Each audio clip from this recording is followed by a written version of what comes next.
story of our ancestors runs deep. They taught us to have resilience and perseverance in a world that is cruel. They instilled a faith to carry us through when society didn't deem us as equal. These characteristics have been passed down the bloodline to each one of us and make up the very fiber of our being. We each have been granted with one life to live, one chance to leave our stamp on the world. However, no matter how influential we are, in 50, 100, 200 years, each of our stories will be forgotten. But what if you got the chance to meet your great-great-great-grandmother or grandfather? What if you knew their stories? What if you really knew the greatness that you ascended from? Well, this is our story, the Davis story. Our chance to cement our stories in history forever. A chance to be never erased.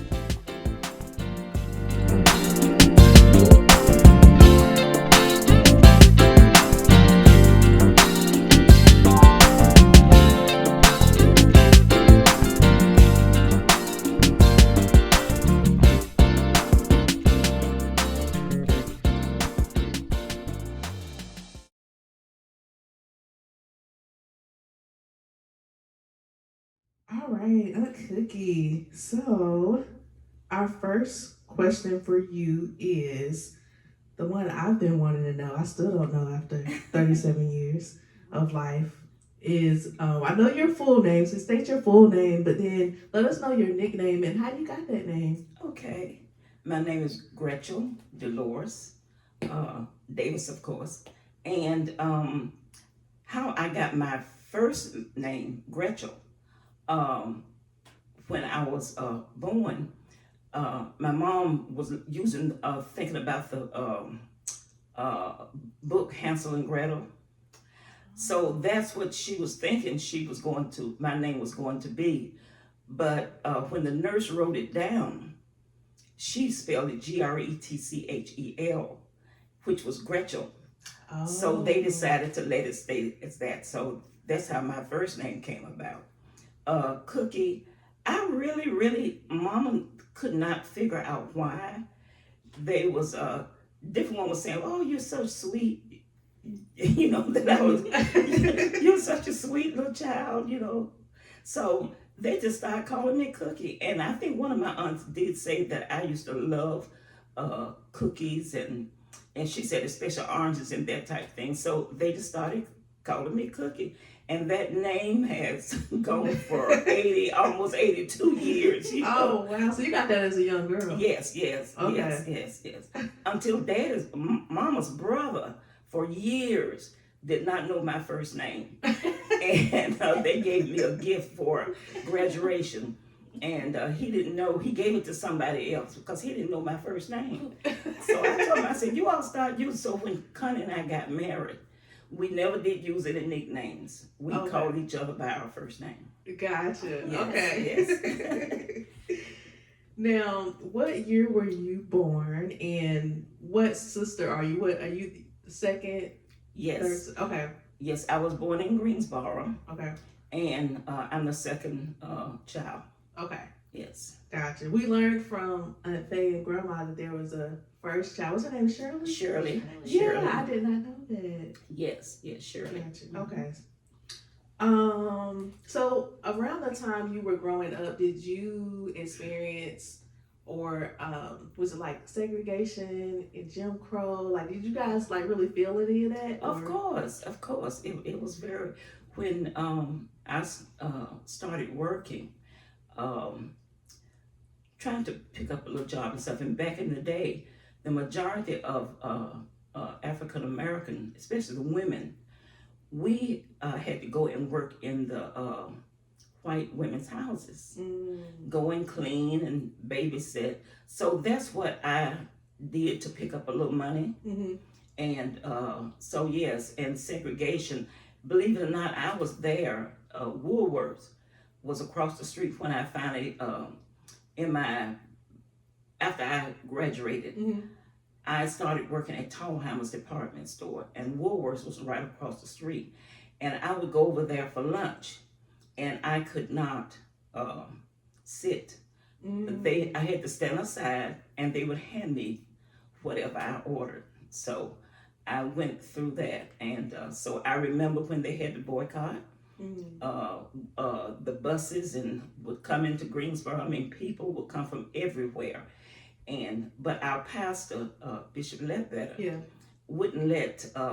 He told us to stay at church and pray, and he didn't want us to get in that mob or in that time of marching. He said, "Okay, you young people." So I would be on the bus coming home from work, and looking at the people marching. I wanted to get out there so bad, but I was obedient to my pastor. So we gonna fight in the spiritual realm. Yes, yes, yes. So we would. Yes, I remember all of that. Yes. Gotcha. Okay. Wow. Okay. So how was early childhood for you? So you and my grandmother, how many years apart? 3. 3. Okay. 3 years apart, gotcha. And it was not Doris and I. The way mom and daddy, with us being the oldest, we would always sleep together. Okay. And everything, it was always Doris and I. And the other 3 sort of hung together. So it was really a loving atmosphere in our house. We never did hear any fussing and arguing and cursing and that type thing. So it was good. It was good. Gotcha. So what did y'all spend the majority of your times doing? Did you guys have hobbies? Were you at church most of the time, or? We were at church, but in our day and time, we would stay outside a lot, and we would play all kinds of games, play with the neighborhood children, and we would stay out there until, in fact, they would rather that we be outside. And out there playing, and we would stay out there until it got dark. And as soon as the street lights came on, that was our clue. Mama always said, "Okay, you all come in." Yeah. So, yeah, and I love to sew. Granny sewed a lot. She made a lot of our clothes, my grandmother. And so she would show me little things how to do and with the sewing machine. And I'll never forget one Christmas, for my gift, she gave me a little kit with a doll in there. And it had some material to make the doll dress. And I still have that doll today. Oh, and I still have the little dress that I made from my grandmother. That's awesome. Yeah, I've kept that. I kept it. Okay. So that's a good point. So what do you remember about Mommy and Daddy James? Their siblings, their parents. Did you guys get to spend a lot of time with them? Oh, yes. Especially with Mama's family, because, they were right here, right there in Greensboro. Okay. And we spent some time, and Aunt Geneva, her sister, lived in Virginia, and we would go and visit her. And Daddy's siblings, they lived in New York, and we would go to New York in the summer sometime and visit them. So yes, we were well surrounded with aunts and uncles and cousins. Yes, yes. And also Daddy's mother lived in Albemarle, North Carolina. Oh, okay. And we would go there and sometime for a week and stay with her, watch her churn butter. She had a cow, and we would, my daddy's stepbrother would go in and get the cow in the morning and milk the cow. And we would stand there and watch him milk the cow. And Grandma would take the milk, and she had a churner, and she would make her own butter. And so we didn't like the milk that the cow, because we saw how it was produced, and we didn't want the milk. But she kept it in the refrigerator. She kept big jars of cold milk from that cow. So I had that experience going down there and watching her wash in the big black cast iron pots, and she would take the clothes outside and have a stick that she would stir them up and chunk at the clothes to get the stains out. So and the fire would be up on there burning. She washed clothes. That's the way she washed clothes outside. Oh. So I remember, I thought that was so interesting to watch my grandmother do that. Gotcha. So this is way before like washing machines and stuff. Oh yes. Yeah. Oh absolutely. Yes. Way before washing machines. Gotcha. So was there a big difference between the experience in Albemarle and then when you guys went to New York? Like the big city Lord, life? yes. Very much so. We would they stayed in apartments. We stayed in houses. Right. You know, that was the big difference. Mhm. And to go into the apartment building, it was a little eerie for us, sort of scary, like, you know, and then we would go, and at night, we would stay at one of my aunt's house. And what she would do, they had something like a patio Mhm. outside the window, and we would go outside and sleep. Really? Yes, outside on the patio, but she was way up, you know, so many stories up, so no one could Mhm. get to us. But we would put blankets on the floor out there on the patio, Mhm. and we would sleep there. That was so much fun. It was a lot of fun. Cool. So did you ever, were you as a little girl, were you ever like, man, this is where I want to live. I want to live in a big city when I grow up. Or did you like the slower life in Greensboro? The slower life. Oh, okay. Right. Because dad and sisters, they loved to party. And they would dress up, and they had a lot of beer and stuff sitting around, and mama didn't like us in that atmosphere. So after a while, she sort of pulled us from that. She didn't like to go up there herself, and she just didn't like that lifestyle. But they would go out and dress up and party like they going to the prom. That's the way they would dress. Every weekend, all this frilly stuff, they would put on the heavy makeup, and they would go party. That was their lifestyle. So, and that was so foreign. Yes. To you guys, because I mean, Yes. makeup was a sin, right? Yes, right. But what they would do, the time Mama didn't go and Daddy took us up there, they had Doris and I, and they took a photo. And that photo, I think I still have that photo.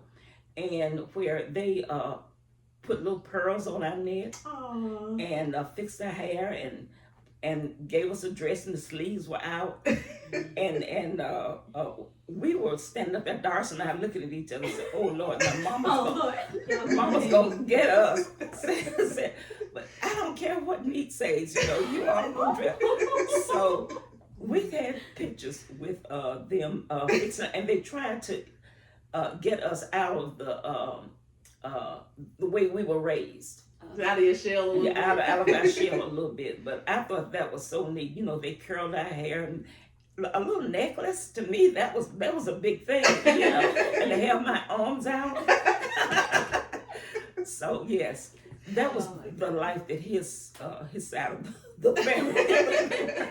So he was born and raised in New York? No. Daddy was born in Moore County. Oh, okay. And he was born in Moore County, down in the Aberdeen area. Gotcha. Oh, okay. So his sisters just they migrated in. Okay. Yes, right. You know, in the day, a lot of the blacks that was born in the South, in order to make a better living, they would go up there and get jobs. So that's how they, you know, ended up there. Gotcha. Okay, that sounds like a lot of fun. So do you remember any vacations that you guys took, or did you guys go somewhere every summer or do anything? With Daddy and Mama, most of the vacations are the places I've just stated, going to New York, or we would go to Albemarle, take a trip there. I don't remember them taking us to, we have been on a picnic, but I don't really remember, or to church conferences and stuff, you know, like that. But just to go on vacation, well, to us that was going to New York. Yeah.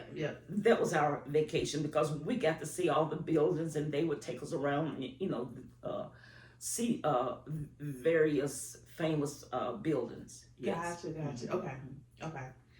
So it was you and my grandmother, and then it was the other three. So then Aunt Faye, you guys have a lot of distance in between you guys. Yes. So by the time she was born and stuff, you were like in teenage years, maybe? When Faye was born, yes, I was something like 12, 13, something like that, 12. Okay.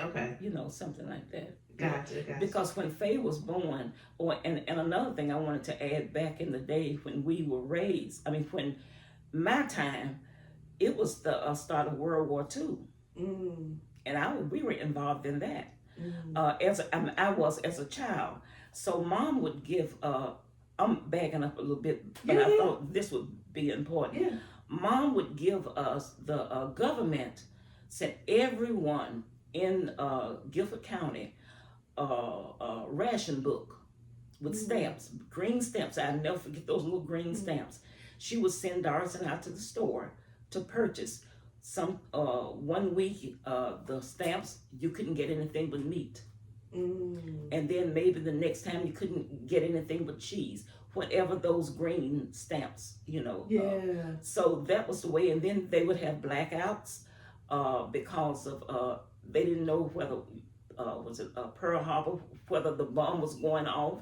So we practiced what to do in case that bomb went off and tried to destroy the United States. I was involved in all of that. It was sort of scary. Yeah. We would be outside playing, and there's an air raid would go real loud, and the people would run. All of them. Mama said, we had to run in the house, get down, and then we had what we call shades. We didn't have blinds. It was something that you pull down to cover your window. Yeah. You had to run inside, pull down the shades, and no one was to be out on the streets. We practiced that.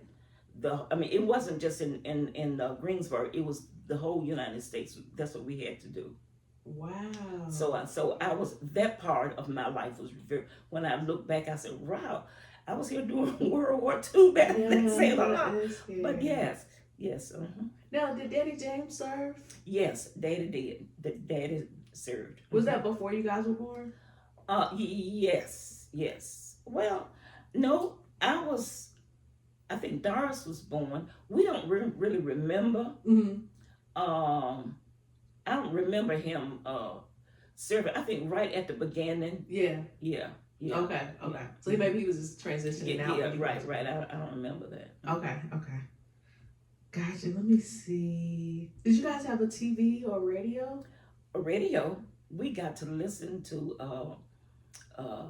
something called Unshackled, and it was a whole lot of little story, like sitcoms that we see on TV. They had them on the radio. But it wasn't that many. And we would sit on the floor, listen to the radio, listen to the programs on the radio, the music and all that. In my, back in the late 50s, I think is when we got a television. Okay. And it was black and white. And no remote. No remote. And up until Todd was born, back in the 70s was when the TVs would cut off at 12 o'clock at night. Really? Yes. Because the TV would go up until 11 or 12 o'clock at night, and all at once it's a sign that will come on there, let you know the TVs would cut off. So, yes, you couldn't look at TV all night. Gotcha. I didn't even know that. Okay. Now, when growing up, did you ever get any broken bones or seriously injured or sick or anything like that? I don't remember having a broken bone. Now, I got sick. I had to have my appendix removed at 13. And we had L. Richardson Memorial Hospital. It was for the African Americans. Yeah. And I stayed there for about a week in the hospital. Nowadays, if I would have had that same surgery, I would have been home in the morning and that night. But I stayed there, and with it being an African American hospital, it had 5 patients in one room. What? Yes. 5 patients. It was 5 beds in that one room. Like a regular size room. Yes, regular size room. I mean, it was larger than what they have now, but they had 5 beds in a room. So you had no privacy. No privacy. You could pull a curtain occasionally, but no. Okay. And I was just thinking, I was in the hospital in this past June. Now I had my own room. It was like a suite, and I started thinking. I said, "Wow, it was large. It was enough for a table and another place for somebody to sleep." And it was a private room I had, and I said, "Wow, hasn't time changed?" And they would come in there and look, say, "Who in the world is this lady?" I don't know how I got that room. Favor, I guess. But times have changed. From the time 13 until my 81 years, had my own room, and then I started out with 5 beds in one room. So yes. Gotcha. Okay. But other than that, I didn't get sick. Just that time. Gotcha. Okay. Now, what did you want to be growing up as a little girl? Believe it or not, I wanted to be an airline stewardess. That's what we call it. Then now they're flight attendants. Oh, okay. That's what I wanted to be, but I didn't. Because see, when I was born, when I started school, I had a speech problem. I used to stutter real bad, really, really, really bad. And I knew that I couldn't do that because I had to interact with people. Oh, okay. And so I said, and I tried to find something because I had a very bad experience in school. That really injured me from being forward and speaking out. And so I tried to find a career where I didn't have to really do a lot of speaking. Gotcha. So I found out about this school in Philadelphia, and it was a dental technician school. So mom and dad got the money up, and I went to Philadelphia to stay, and I had to get a room with someone because they didn't have a campus. At the time, it was like we would call it a technical college. A community college. A community college. It was just for that, just for that. But they didn't have anything in North Carolina like that. So I went up there. So I was trained as a dental technician. I specialized in chairside assistant. And also I would, I could work in the lab, and I was taught how to make dentures and how to do all of that stuff. Oh, So wow. I didn't know that. Yeah. I finished. I graduated from that. So and after I came, while I was there in Philadelphia, so I came on back here. And one thing, back to the segregation thing, when I came back, I tried to find a job there in Greensboro, and I had an interview with this white man, and well, should I say white or Caucasian? Yeah, that's fine. White. But anyway, I had interview. So he took me through tell me what I needed to do, and wanted to see what I knew. So he said, "Wow, you're good, because I had to learn about 100 and some instruments. Back in the day, they had it was more involved in than in the dentist office now. I had to learn all of those forceps and all that kind of stuff. So he says, "You're good," and he said, "But I can't hire you. I would love to with your experience, but," he said, "I would lose my clientele." Wow. He was white. He said, "I would lose my clientele." He said, "People would not," and he said, he couldn't do that. And I didn't get upset. It wasn't his fault. He could have, but I didn't make a big to-do over it. Okay. And I says, okay, and I left. So we had one black dentist in Greensboro. Went to him, same thing, and he told me, says, "With your experience," he says, "I don't have the money to pay what you should be getting." Oh. He was up front. And he says, "Now what I've done with my assistants, I've trained them what I want them to do." And he says, I would get in trouble with the dental association if I hired you. And I says, it's okay. I'm fine. I just want a job. Right. Let me get my foot in the door and we can go from there. He said, I'm sorry. So that, after going through school, doing all of that, that just crushed me. So what happened, that's when I went to Tallhammers and started working until I found something. And I ended up working as a bridal assistant.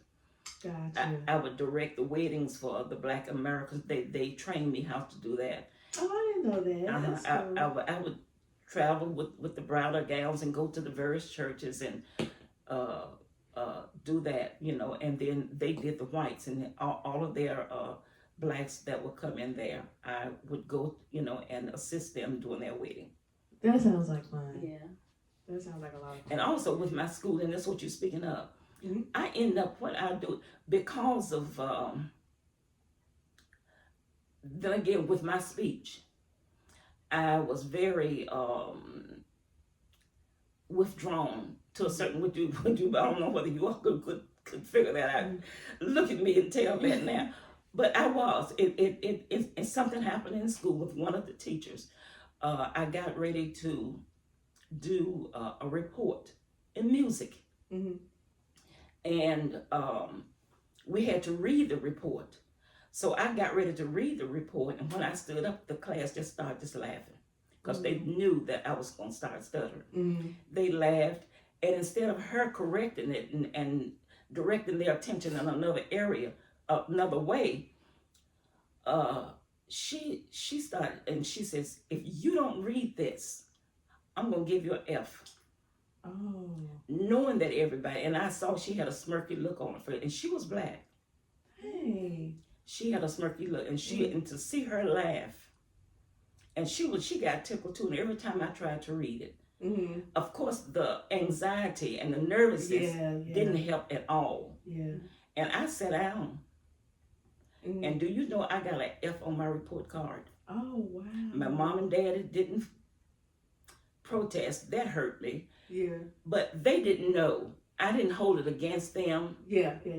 I didn't. In that day and time, I suppressed a lot of things, a lot of hurt that I had to endure during school because of my speech problem. Yeah. And so, anyway, I just made the best of it. So whenever I needed to do something now, I when the computers came out, I was over the pastors' wives in the United Church of God because of my husband's position. And so I had to do a lot of retreats and a lot of just workshops. So I went to the community college to take a course in computer. And that helped me to do that. It helped build my self-esteem up. And they thought I was, boy, you're good. They thought I was smart as I don't know what, but they don't know. I had to push myself into doing things. So, and then when I decided to, one of Michelle's principals decided, she said, Miss Curry, why don't you sub? She said, we need you. And I said, no, I can't do that. She says, oh, yes, you can. So I decided to go, but what I did, I went to the community college again, took up effective teachers training. I did that and got my certificate for that. So, and I subbed for 10 years. So, whenever something, I'm the type, I try not to let it get me down. Yeah. And I would push. So the last thing I did, what did I do at the community college? They knew you by heart. I wanted to know, I love sewing. So I wanted to do some start quilting. And I went there and and I took a course in that. So I think on that thing, and you may have to edit some of this, when you said something about how I can inspire young people. I know I'm jumping ahead of myself, but this is one thing that I try to get over to young people, regardless to how life have served you, whatever's happening in your life, it's up to you to overcome, to push through, Right. and not stay in that dark place. Right. Right. Get out of it. Right. And it's hard. Everybody can't do that. But I have. I'm still not quite there yet, but I'm getting there. Wait a minute, Cookie. You was like preaching the other Friday. Did you hear me? You're there. Oh my goodness! You heard me. Yes. Oh my goodness! I think you overcame. Oh my goodness! So how did you never formally took like a speech class or anything? It's just you just got confidence in yourself little by little. They had it there. Like I said, we were in all black school. They did a lot of resources and things. They didn't have special teachers in that, but they did. They tried to I don't know whether they tried to label me or not. They took me to this class and put these flash cards in front of me, and they wanted to see how fast I could. Now, I can see something, even with reading. Oh, it has affected my reading real bad, because it'll come back in my mind when I've tried to stand up and talk and couldn't get the words out. I knew what I wanted to say, but it wouldn't come out. So when I start reading, the same thing would happen. I'm looking at the word, I know the word, but I'm trying to process it in my mind. So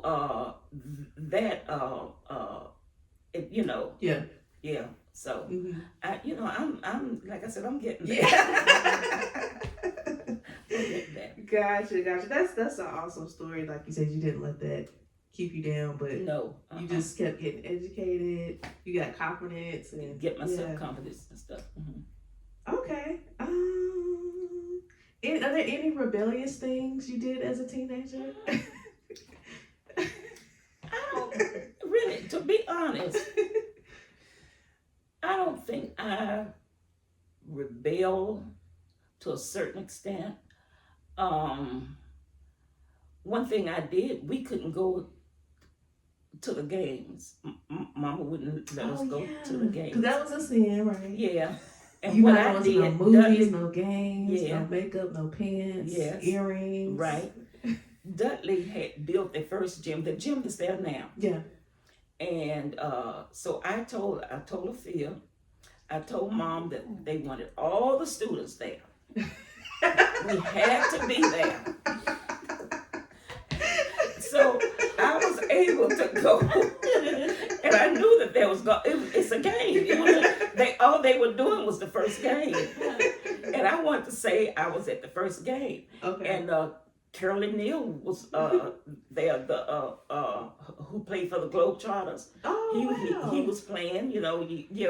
We were school. I went to school with him. Oh, I didn't know that. Okay. And some of the others, one or two others have gotten professional was there. And so I went. I went to the game. Mama never did find out. I told her that I had to go. So if that was being rebellious, one time they had school parties, and they wanted to, they had dances and stuff. So happened our teacher put a paper on the window so nobody could look as the students were going up and down the hall. There, Dudley. I said, and this young man like me, we wasn't dating. You know how you talk a little bit and nothing. So he asked me to dance, so I got up there and danced with him. All I was doing was slow dragging. I didn't know what I was doing. But little stuff like that. I didn't really. I was the type child, I didn't want to give them any problem. I don't know, in my mind, in my head, I didn't want to disappoint them. And, Gotcha. and I didn't do a whole lot in that area. Gotcha. Okay. All right, so I think that wraps up the early life. Anything?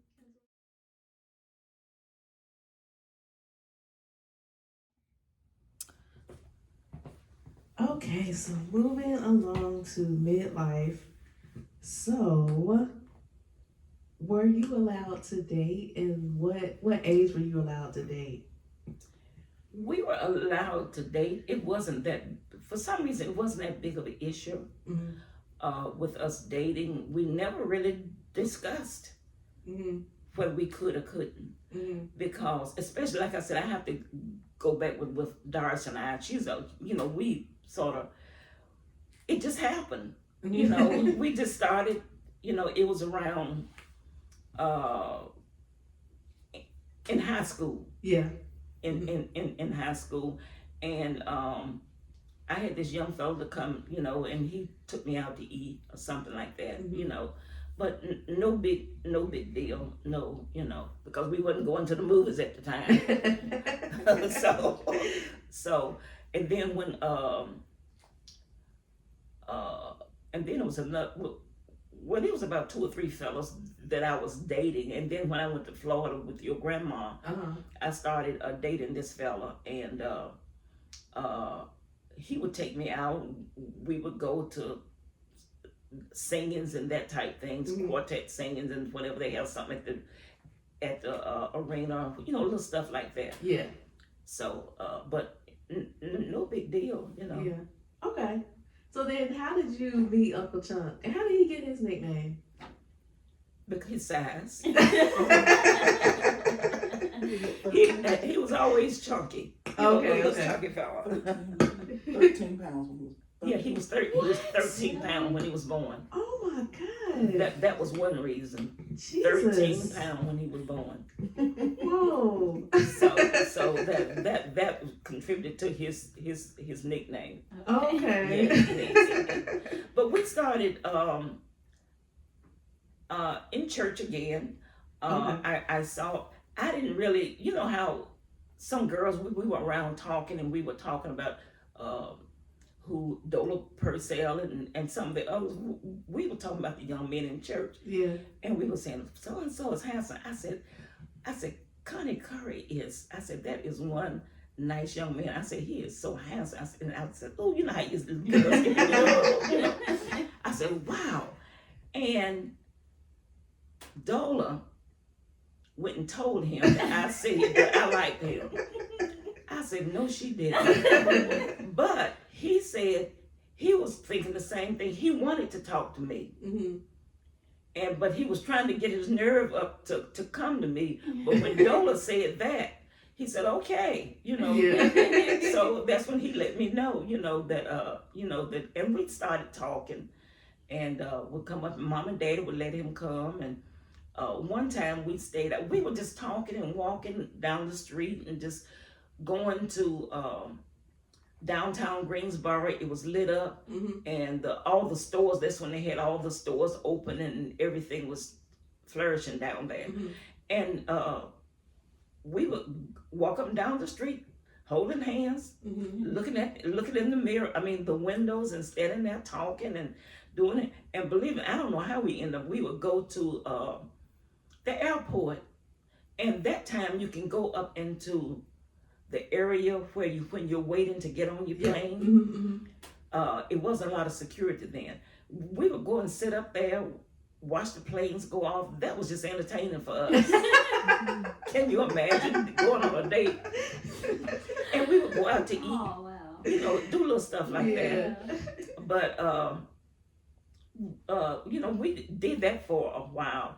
And what happened, he went to Tuskegee, Alabama, the college there. Oh, okay. Yeah, he went to Tuskegee, and he went for electrical engineering, and he was enjoying it. But later that year, after he went a year and a half, so he wanted to get married. Both of us was.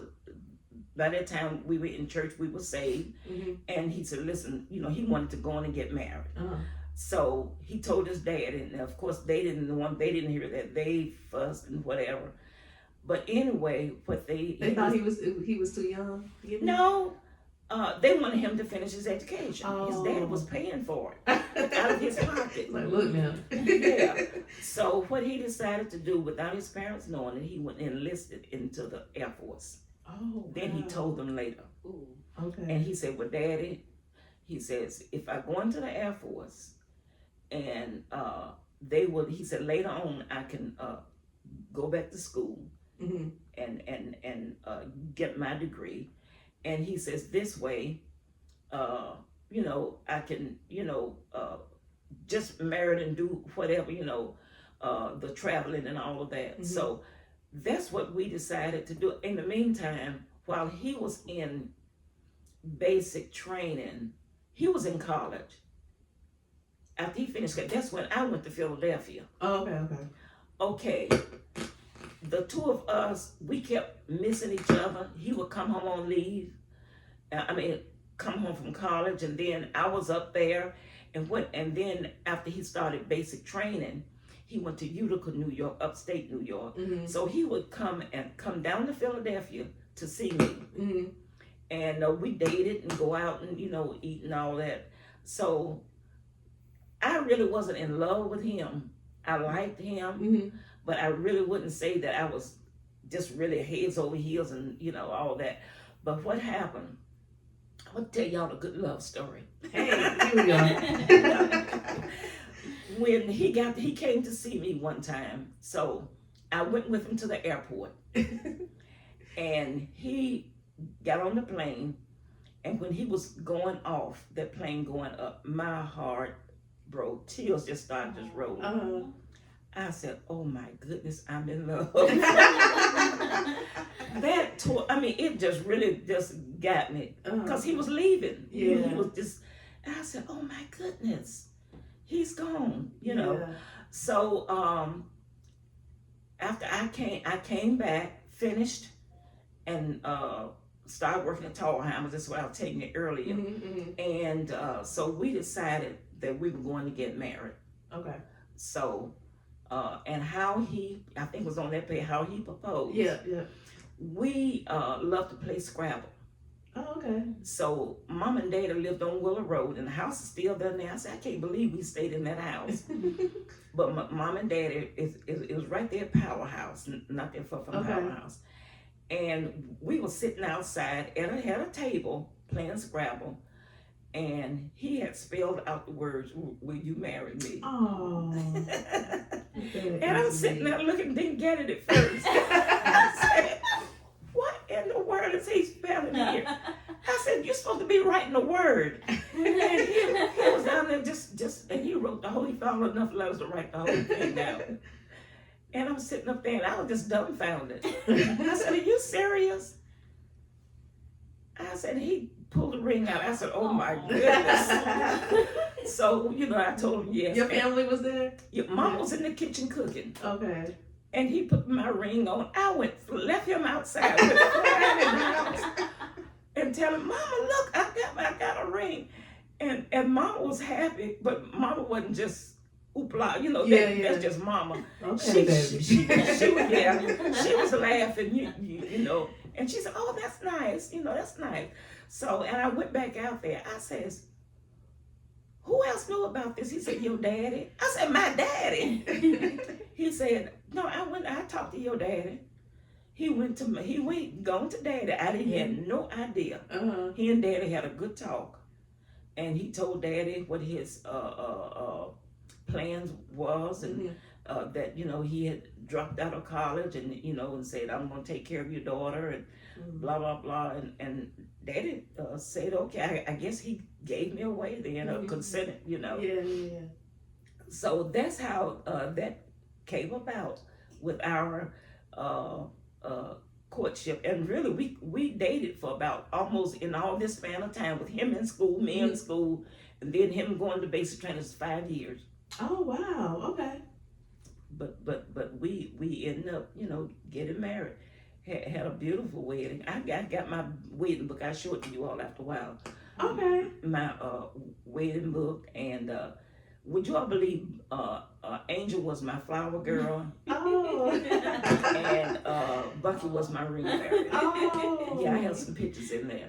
Oh, so by this time, Grandma had been married, had kids. Oh yeah, when I got married, she was pregnant with Lisa.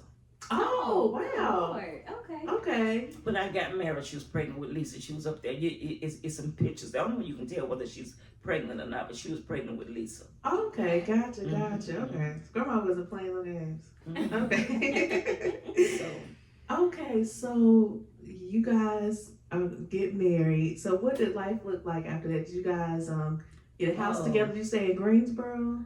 no, After he came back from, we got married, and he got orders to Tule, Greenland. Oh. Couldn't take me with him. Oh. So when we got married, so what he did, because he wanted to spend some time with the family, and also we got a motel in Burlington Mm-hmm. and stayed there for 2 weeks. And after that, he was gone for a year. Oh, wow. He was gone. Well, I think they let him come home after 6 months. Okay. They let him come home after 6 months, and he stayed for a week, Mm-hmm. and then he went back and spent the other. So I was like, I wasn't mad. I had to go back to mom and daddy's house. Oh. But what I did, I took his uniform, kept it the whole time he was gone, hung it up on the door, and I had a pair of his shoes sitting there to remind me that I am married. I am married. So, yeah. Did you have your own room? By that time I did, because your mom was gone. Okay. Gotcha. And I had my own room, and Faye, Vert, and who was it? The Blondie. Yeah. They all, for some reason, they had, it was some bunk beds. Oh, okay. It was 3 beds in a room. Gotcha. They stayed there. And nobody, and Mama, when I got married, Mama said, because I started giving them a little money, Mm-hmm. and Mama says, this is your room. Okay. You know, I had my own room. Gotcha. Okay. So, yeah, that's what happened there. And then after we got married, after he came back, we were stationed, and he was stationed in Nebraska. Okay. So as soon as he came back, we left, and from then on, you know, we were just going for 20 years. Wow. He went to Nebraska. We stayed there, and for about 2 years, and then Michelle was born. Okay. And then after Nebraska, we went to, he got orders for Naples, Italy. Ooh, was that Yeah. nice? Oh, Lord, that was really nice. Mm. I got to travel there, sightsee, and see real olive trees, and go and pick olives, and all that. I went to the Vatican, Rome, Mm-hmm. and Isle of Capri. I mean, you name it. I went all over. I traveled. And Stephanie was born there. Oh, okay. Stephanie was born in Naples, Italy. Oh. And that's how her name came about. Her name is, we call her Stephanie. I don't know why I allowed that to continue to be, but her name is Stefania. Okay. I would hear this lady, one of my neighbors, it was all Italians Mhm. in the area. I was about 5 stories up, and no Americans around. So I would hear this lady every morning, Stefania. And I says, wow. And I was pregnant. I said, if I have a girl, I'm going to name her Stefania. Mm-hmm. So that was the way. And then while I was there in Italy, we didn't have any, our televisions wasn't converted Mm-hmm. to the Italian, the way the wiring was. I didn't have a television for 4 years. Jesus. No television, no telephone, Ooh. but 2 babies Ooh. up in 5 stories up, no yard. All I had was a balcony. Mm. I did that for 4 years. I think I'm jumping ahead of myself, because some of that was one of the trying times I had to endure. And I think the Lord allowed me to go through a lot of that trauma in my life. Sometimes you wonder why you have to go through so much, even with my speech problem and being laughed and picked at. And I had to really get a grip on things myself internally. and that was preparing me for what I had to endure there. Mm. And then he was in top secret NATO, the very wow. top. Yeah, he was really up there. Even when the presidents would come over, Connie would be nobody wanted to type for them. They would be afraid that they may say something, spell something wrong or what. He said, "Oh, give it to me," and they would say, "Give it to Sergeant Curry," and he would type the letters up for the president. And I said, "Where's the pen?" They gave him the pen. I don't know what he did. "Oh, Gretchel, just the pen." I said, "The president held it." Where is the pen? I mean, to him, little stuff like that wasn't a big deal. But he was really up there, and that was with him being in top secret. It was a lot of stress on me and the girls, because he would come home and whatever's going on in the world, he couldn't say anything. Oh. And he would talk and play with the girls, but I could tell, he would be. One time, he left. Somebody in the office didn't do the chain of command like they should have. Nothing's supposed to leave a person's hand. You're not to lay any document down. This is top secret for the world. Do not lay it down. They don't know what happened, but it got missing. And one of the commanders came to my house and says, "Listen, within such and such hours, if we don't find that document, we're going to ship you and the girls back to the United States." Didn't have time to pack, nothing. And Connie was stressed out. It wasn't his fault. Yeah. It was one of the workers under him. Thank God they found it. They were getting ready to put us on the plane immediately. Wow. That's how stressful it was. But I had to endure all of that. But they would have him to go and play. He started playing football, which his mother thought he had sinned. He played football for the Air Force. Oh, okay. And was really good. Never played in high school. Oh. Was excellent. Did a good job. And he would walk out and the people they called him Tiny because of his size. And they would yell. He'd go out on the field. So he stayed there and played. And then he did get hurt. And Mother Curry was saying that, that was the Lord's way of punishing him. Because he played football. He said, "I don't care what Mother says." He needed that to relieve the stress he was under. Yeah. So, but he was gone a lot, practicing and all that. And sometimes he wouldn't get in until 10 o'clock at night. Now, I've been there all day long, from 4 o'clock in the morning when he would leave to 10 o'clock at night with the girls. So I had to endure And they were little too. Yeah, they were little. They were 2 years apart. Okay. Gotcha. So, but I've survived. I can tell you all a lot more stories, but no, we're going on with this. Now, how did Michelle get her name? Michelle, there was a lady on TV called Michelle Lee, an actress. And for some reason, they just rung a bell in my mind, Michelle. I said, okay, if I have a daughter, I'm going to name her Michelle. That's how Michelle got her name. Gotcha. And back in the day, you didn't know the gender of the baby until you had it, right? Like when you were Didn't know. Just had to wait. Gotcha. Oh. That would be painful. And Todd was born in Nebraska. Okay. Yeah. North Dakota. Well, see that I'm getting thank you. See that old age.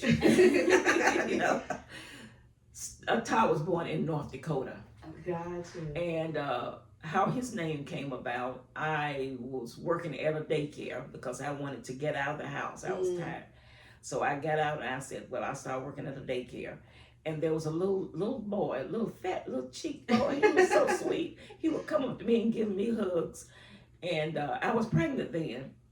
And I said, if I have a boy, I'm gonna name him Todd. This little boy's name was Todd. Yeah. So that's how Todd's name came about.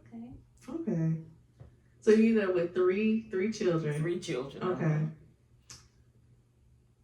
So tell me a little bit about each one of your children and their personalities. Oh Jesus. Let me see. I'm gonna start with Michelle. Social butterfly. She's all over the place. Very touchy. You know, she's just a people person. Mhm. Michelle is just a people person. Mhm. Michelle is, and I thank God. Even I had to stay home a lot. A lot of that was I always look back and wonder why I didn't really finish and do what I really wanted to do career wise. Mhm. But then when I think about it now, it was necessary Mhm. because my children, I thank God my children's turned out well. Yeah. Michelle now, she's married and she has 2 children, and she's a principal, and also her she's a first lady. She married a young man that we met when we were stationed in South Carolina, Okay. and they end up marrying. So Michelle is just when she walk into a room, you know she's there. That's what I say about her.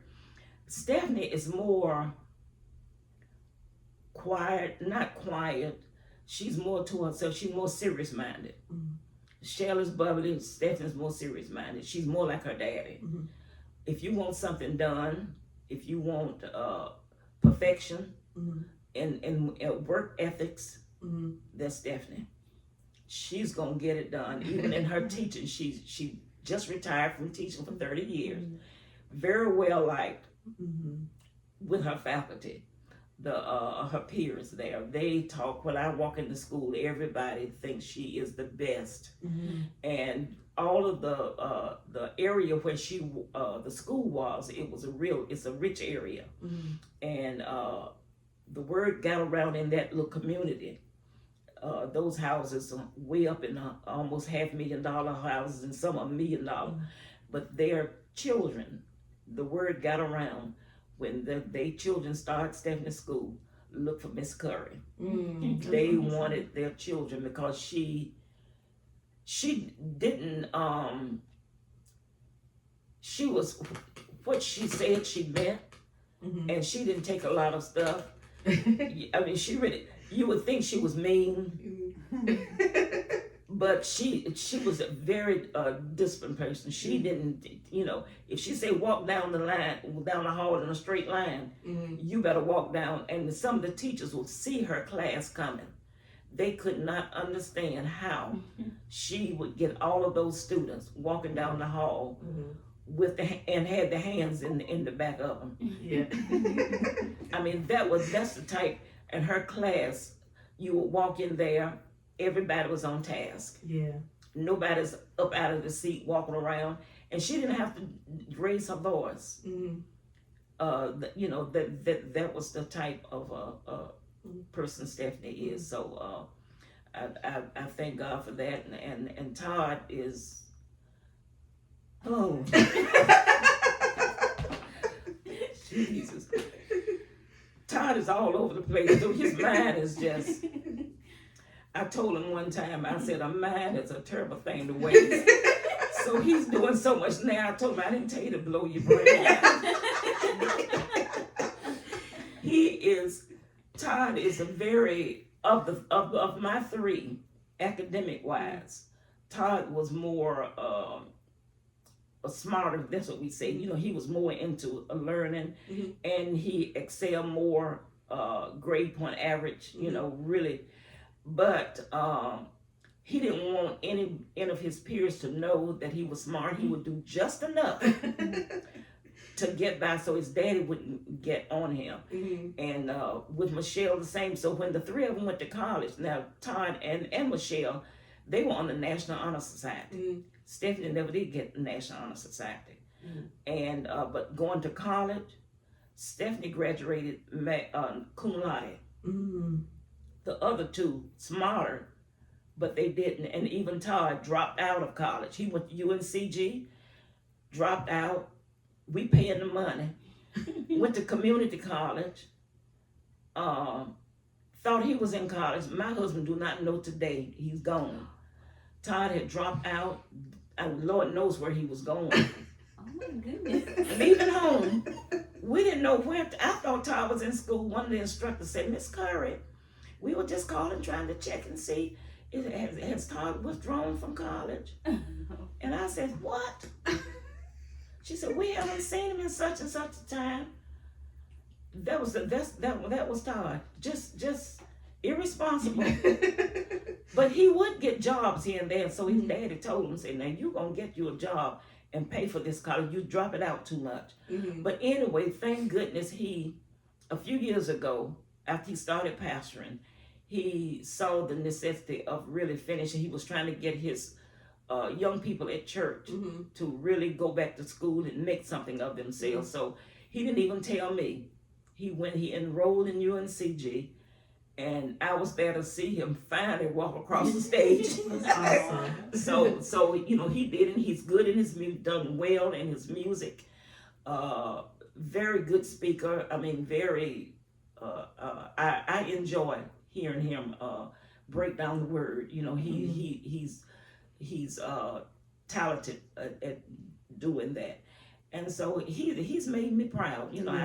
I've been able to go to the Stella. I always wanted to go to the Stellas Awards. So when his last song was nominated, I was dressed up in my frills and everything, and went to the Stellas. So hopefully this other will. He told me the other day.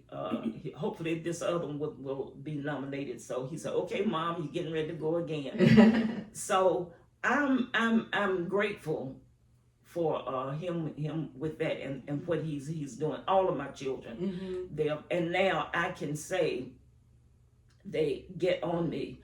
When the daddy passed, they have been overly protective, just overly doing it for me. And I said, I've got this. Something breaking the house. I got the money. I'm going and pay. No, Todd said, I got it. You keep that money there for safe, So I'm blessed to say what Michelle called and told me. She said, Mom, you had to make a sacrifice, because really in Italy you couldn't put your children. I didn't have any family. I didn't have anybody's kid. I didn't have a nursery down the street to take my child. I had they had a place for the American children to go, but most of the ones that was working were nurses or teachers. Or no, the teachers couldn't go. Nurses or government certified or whatever. And so I ended up staying home, raising my children. And so Michelle told me not too long ago, she said, Mom, you have sacrificed. You had to give up a lot for us. And she said, now it's our time to pay you back. Said you don't need to, sit around and want for anything. And said, and don't you dare. Todd said, and I mean it, So it's paid off. It's paid off. Not bragging. I don't tell a lot of people this because, some people can't. They don't like to hear. Yeah, I know what you mean. Success stories. You would think that they would. Yeah. But they think you're bragging. But I'm not bragging. I'm just thankful to God for allowing. It's a blessing. Because I could the other day. I heard my sister's Faye was getting her what you call it when you finish working, your pension and stuff like that. And I said, I don't even have that. I don't, I get my Social Security because I work some, But I said, I don't have a pension and stuff like that. And I said, wait a minute. Stop dwelling on stuff like that. Because I'm doing, I'm doing okay. Right. I'm doing okay. Okay. Well, the other side of this I wanted to get into was how did you guys get into ministry? So Uncle Chuck, you guys were flying. He was in the Air Force. You went from state to state. When did the preaching and ministry? How did that come into play? Okay, we were in New Mexico. We were stationed in New Mexico, and he came to me, and he said the Lord had been dealing with him, and for ministry. And I says, and he was just crying. Mm. He came downstairs crying. I says, what in the world? And he began to tell me. He says, I didn't want to tell you. I was afraid to tell you. He said, it's hard. It's hard for me to tell you because he knew I had given up so much and done so much. And so he didn't want to. So, and I said, I knew it. You know, I said, this is no surprise to me. I felt like that was going to happen. Oh, really? I did. I knew the way he was. He was very dedicated, very spiritual person. His walk with the Lord was really, strong. So, and after that, we went to South Carolina, was stationed there when he retired, started working with the church. And when he started preaching when we were in New Mexico, Church of God in Christ. He did his first message there. Oh, yeah, the Church of God in Christ out there? Yes. In New Mexico? Oh, yeah. Wow. Church of God in Christ is about in every state. Yeah. Okay. Yeah. We were with the church. His first license and stuff with Church of God in Christ. Okay. Yeah. And then we went to South Carolina. We were involved with Church of God by Faith. That's the church Andre is involved in. And so he worked with them there. So we have roots there in the Church of God by Faith as well. And but he didn't want to leave his home, the organization that he was raised in. So when we came back home, we started going to Mount Zion. And then after a while, it was a church open, and they asked some of the members from Pinehurst, asked the bishop if he could come there. So that's where we went and stayed there he pastored there for 28 years. Wow. And so we were there for 30, after before he stepped down because his health was given. So we went every Sunday. Well, every once in a while we would have a time off, but basically an hour and 15 minutes, go down for a Bible study on Tuesday nights. We did all of that. Went for revivals, and we just rode, just went. And then after he was there for a while, that's when he was consecrated as bishop. They wanted him to take over the North Carolina district. So that was another biggie. I mean, he was over 20 some churches. Wow. And he would go and visit each of the churches and see if they were okay and do so. People started asking him to preach, and we would fly to New York, fly to this place. And when they would send him tickets to go and preach, he wanted me there. So he would always pay for my ticket. We would fly to Florida. They wanted to come down there, or wherever they would ask him to come and preach out of state. He wanted me there, so I would fly with him. I enjoyed it. I mean, I was already set up for it at the beginning during the military, so that just went right over.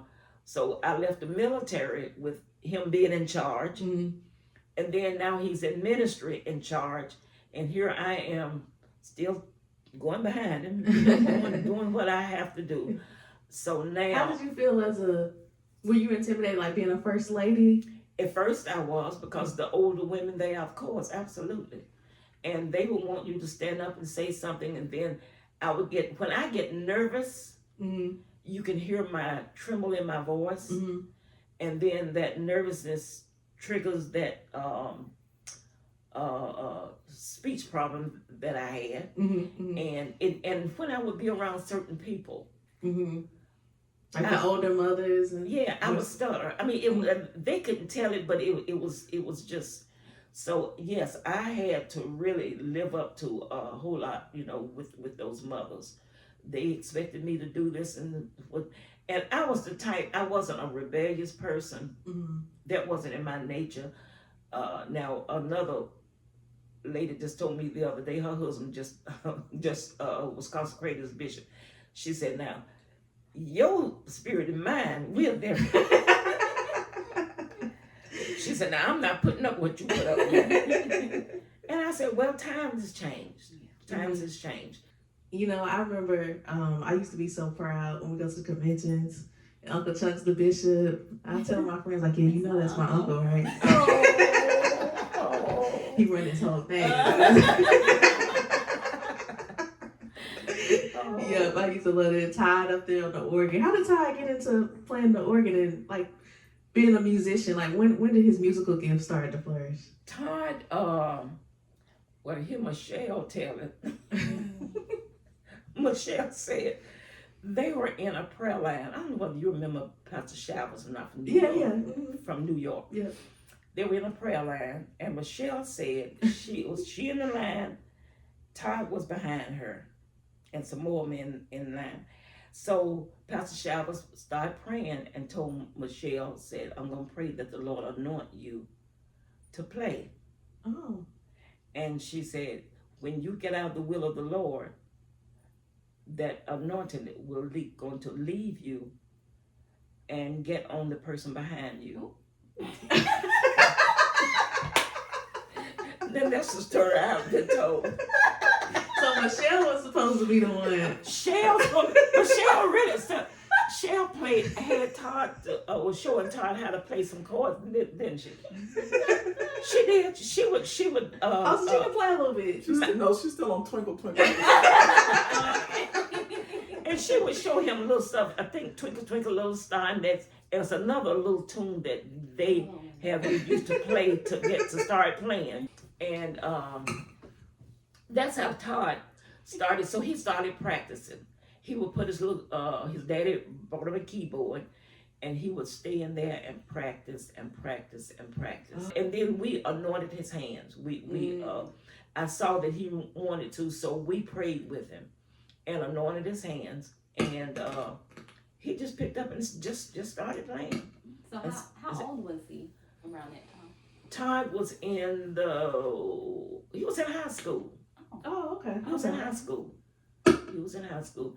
But Todd was doing really good. But I'm gonna tell you all this story.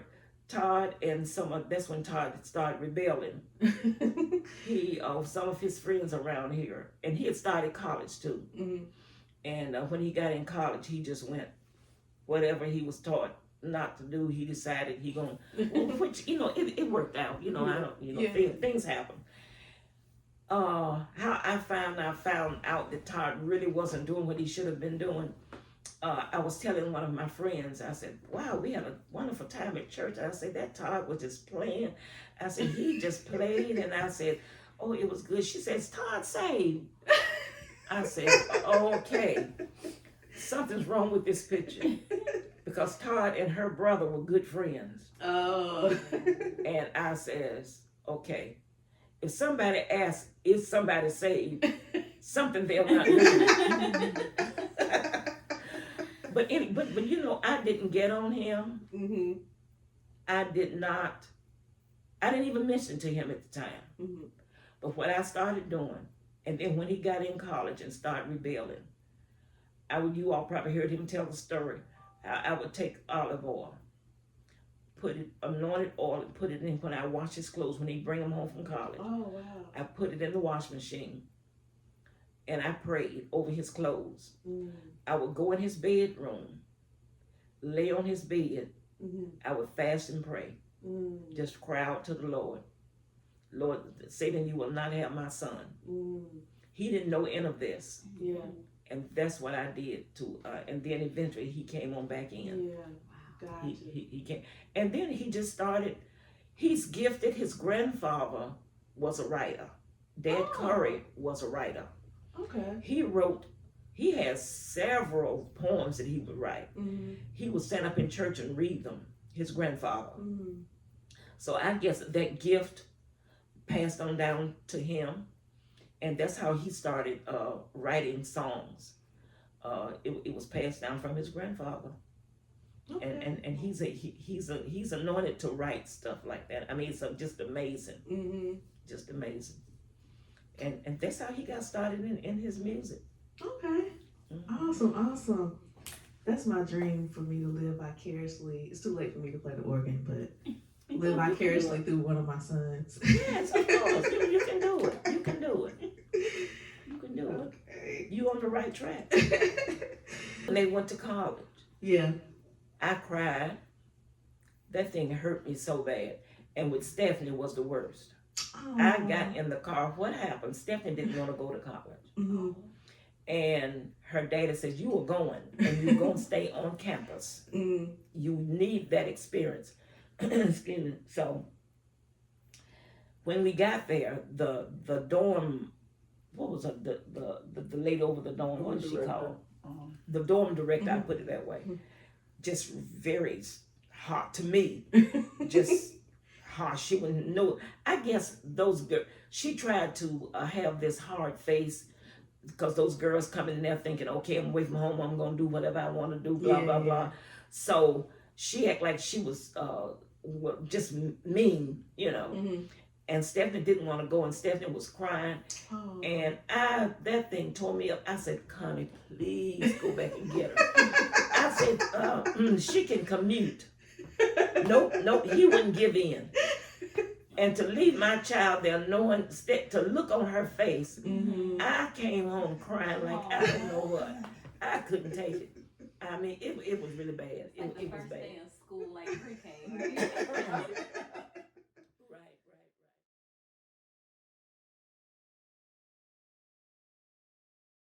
Okay, so this is our last part, later life and reflection. So talking about grandkids, how many grandkids and great grandkids do you have? Okay, just 3 grandchildren. Three, Lord Jesus. 2. I just have 2 grands. And daughters, just 2 granddaughters. Look, because when she said 3, I was like,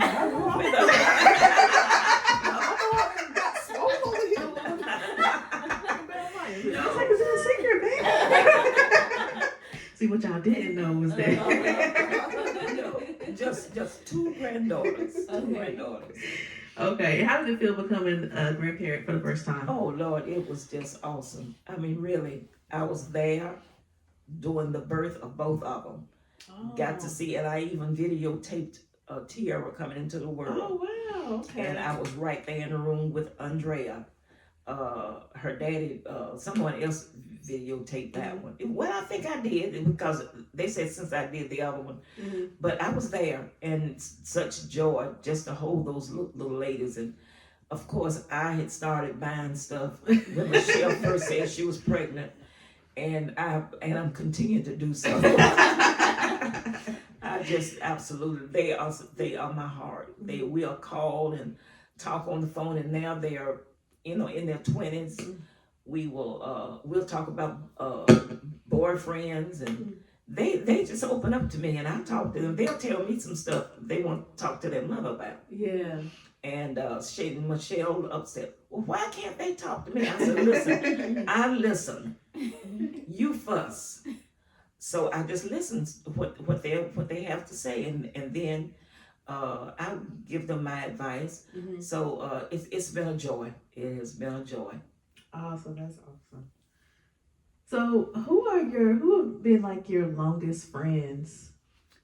Your longest best friends? My longest best friend is Carolyn Moore Hester. Okay. We have been we were raised there at church together. Our birthdays is in August. Hers August the 2nd, mine August the 18th. The same year, we went to elementary school together, middle school and high school. Wow. She was at my wedding. We have been in touch. In fact, now every day we text each other now and send little messages every day, and wanted to know how each day is going. And so yes, now my other friends I have, believe it or not, some of the young people that I grew up with in Mount Zion, it was about 10 of us. Mm-hmm. I think it's about 10 of us around the same age. And we have stayed in contact with each other. Dola Purcell, she's deceased now. She was one of the ones. And Shirley Hood, she's deceased. But whenever she would come in town, Carolyn, Bob Liddy, well, just several of us, even Doris along with us. And we would go out to eat during every summer when somebody would come in town. And this just up until the pandemic. Okay. Yes, we get together, but now each of us, we're getting up in age. And some is, on walkers and doing other things. So we've not, since the pandemic, we've not been able to get together. But we still talk. Yeah. We still talk. So I have a village, and then mine is so unique. I have friends, close friends, another set of friends in South Carolina. And these ladies, we have bonded, and we keep up with each other all the time. And from the church there. I also have military women. One lady I've not seen in, I guess, 30 some years. She and I from Colorado, we would get on the phone and talk as if we've seen each other last week. Yeah. And there's another one from Georgia, we'll talk. And then we have one in Texas. And I mean, just all New Mexico. I stay in touch.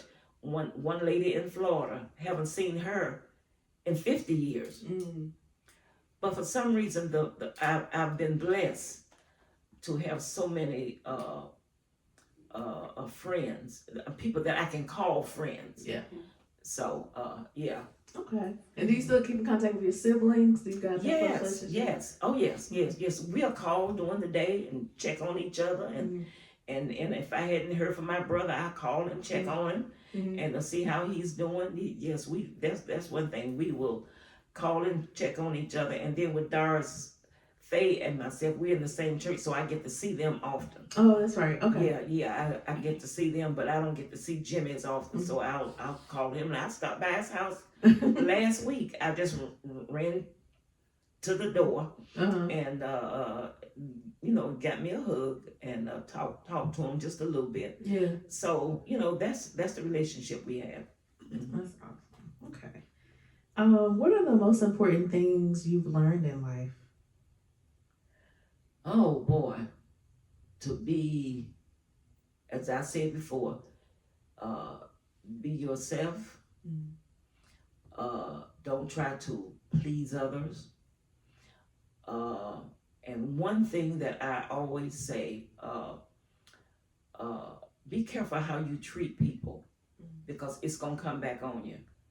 Don't just be careful, because you're not, one of my mottos, you are responsible for how you treat people, but you're not responsible how they treat you.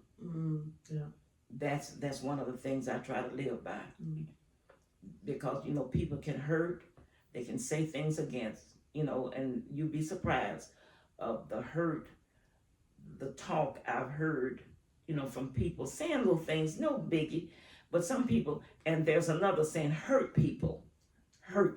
Yeah. So when I hear someone saying a negative something towards me and about me, I look at the source. I look at who they are, and I says, okay, they're hurting, so they want me to hurt along with them. Yeah. So I try not to dwell on that, to go on and just pick up the pieces and go on. Gotcha. Now, do you have any treasured possessions? I know you mentioned like the doll from your grandmother. Yes, I have that, and I have so many little things that I've collected in my travels. Yes, I've got some stuff, and I was thinking the other day I need to get rid of, put some stuff on eBay, because I probably can get a little money from them. But basically, and also with my grandmother, I have, she had a little crystal, little bowl, something on her mantelpiece that she'd had up there for years. And I don't know, as a child, I would watch that little piece of glass. Mm-hmm. It's a little jar. And I says, wow, that was so pretty. It looked like it was crystal. Mm-hmm. And one day I was there, and before she passed, I says, Granny, can I have that? I would love to have that. And she said, sure, that ain't nothing but, and I got it. And I treasure that. Mm. I treasure that. I have that. So I don't really have, just a little, just stuff I've collected from here to that, from here to that. Yeah. Yeah. Okay. Is there anything that you still want to accomplish? Like you want to jump out of a plane, or are there anything left on your bucket list? Well, I wish I could travel a little bit more. Before my husband passed, we had decided, after he retired from pastoring, we decided to try to hit places, states that we haven't been. So we started to Rhode Island. That was I wish people could go there and see that. I went to Martha's Vineyard here, and we went to Massachusetts, Plymouth Rock, and those types of places. And my next place was to Maine, and that's when he passed. I didn't get to Maine, so I got to see. This wasn't really military stuff. Yeah. This was just something we decided to do. Mm-hmm. So I would love to. My son-in-law said that he was going. Now he's going to retire. I'm going to hold him to this. My bucket list. One of the things he's want to get this RV. Oh, okay. And we're going to do some traveling with the family. Okay. And we can go. Of course, his wife. What are we going to do about showering? we need to go and stop in a motel. And so we told him we'll figure that out later. But some of those RVs, if you got one real good, they have a place to shower. Yeah, some of them are nice. They're really nice. Mm-hmm. So that's one of my to continue traveling and to see. And I know it's my days is getting short, and I'm not able to get around like I've had in the past. But I still have traveling in my blood, and still, so that's one of the things on my bucket list. Okay. Jalen wants to go to Maine, so maybe y'all can go together. No, okay. I ain't going to Maine, I'm sorry. Let's see here. Is there any part of your life you would like to relive, and why?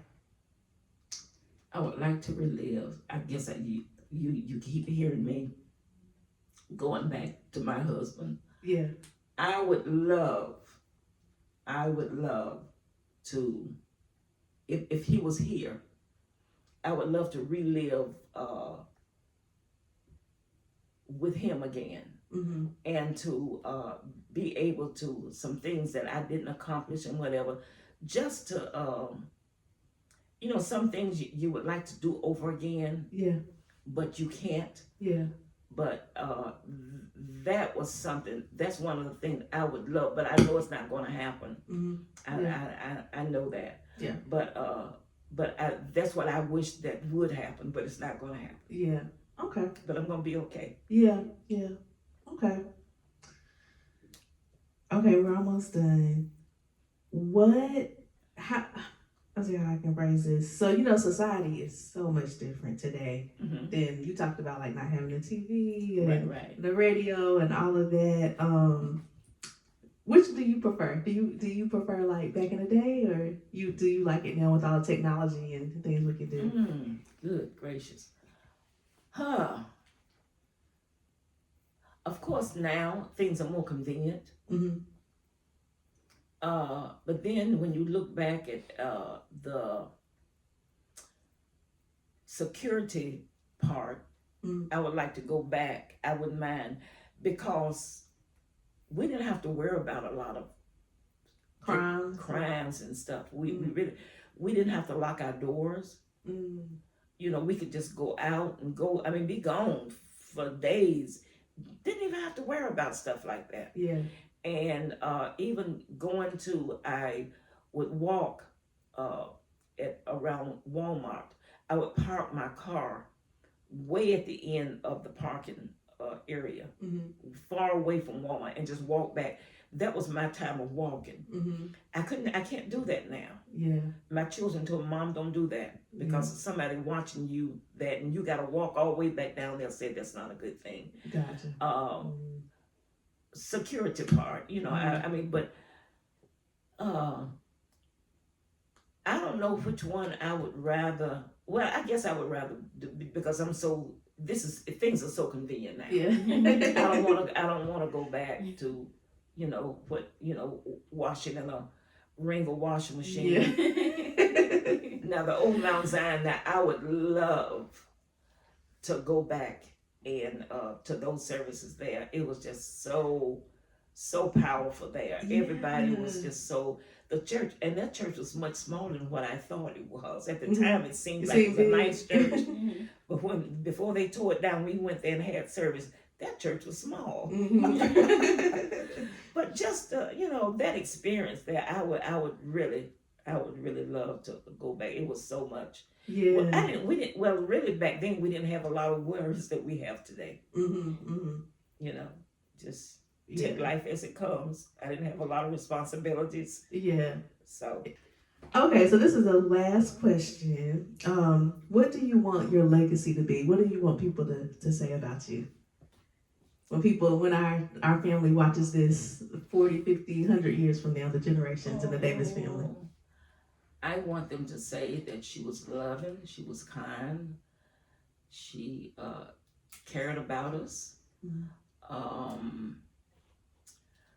She was a good representation of spiritual life. And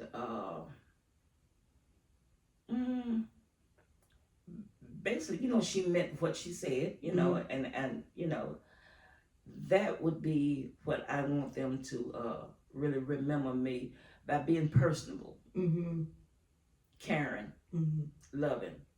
That's what I want them to remember me by. Perfect. Thank you so much, Aunt Cookie. You're welcome. Is there anything we missed? Anything you want to touch on? No, I was.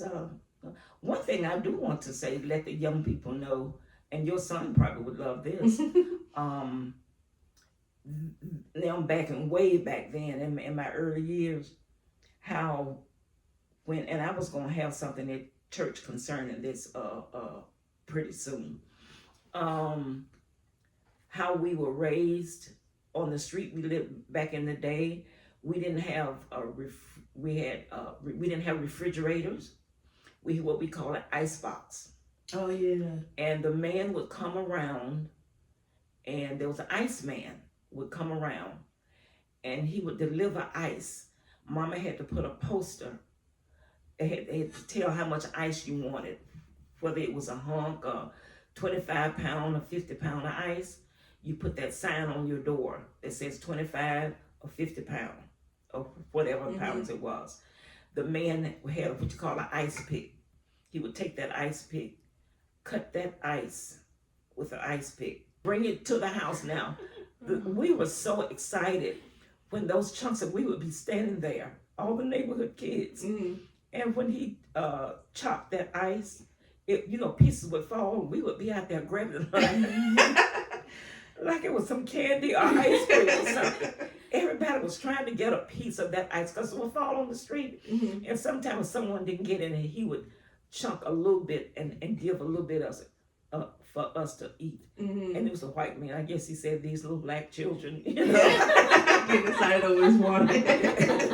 Here they are, here they come, But to us, that was so much fun to run out there when we saw the Iceman coming, because we had a treat, a piece of ice. And also, we did that with the milkman. Mama would put a sign on the door to let them know that she wanted buttermilk, or whether she wanted, she called it white milk. And So the mailman, I mean the milkman would come, and we had a little container on the porch, and he would put your milk in the container.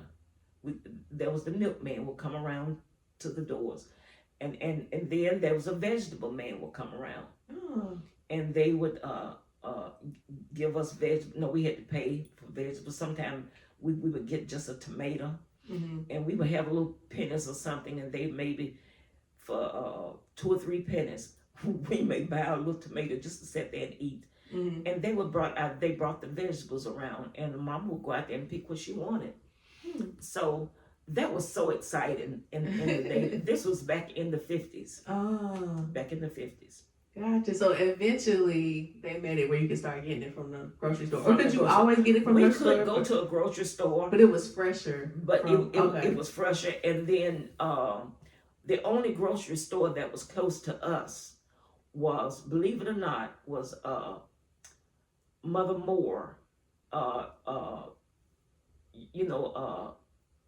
Barbara Little's them grandmother, Lamont Little's them, all that the Moore family. Their grandmother, Carol's them grandmother, owned a little grocery store. Wow. Mom on the corner of, is it Gall Street? I think it was Gall Street. And they gave her vegetables and stuff in baskets. If you look in the 40s and 50s, those are mom and pop stores where they have baskets there with vegetables and stuff.